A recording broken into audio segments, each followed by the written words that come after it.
আমি কালের কণ্ঠের প্রতিষ্ঠা বার্ষিকীতে কালের কণ্ঠে কর্মরত সকল সাংবাদিক এবং এর ব্যবস্থাপনার সাথে যারা জড়িত এবং কালের কণ্ঠের পাঠক সকলকে জানাই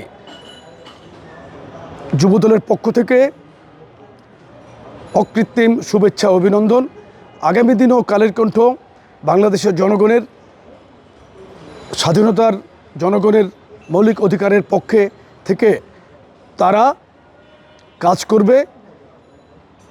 পৃথিবীতে কেউ নিরপেক্ষ না, কিন্তু সঠিক এবং সত্যটাকেই প্রকাশ করা সেটাই মুখ্য হিসাবে রেখে কালের কণ্ঠ আগামীতে তার কার্যক্রম সফলভাবে পরিচালনা করবে। আমি এই আশা করি। কালের কণ্ঠের পরিবারকে ধন্যবাদ জানাচ্ছি।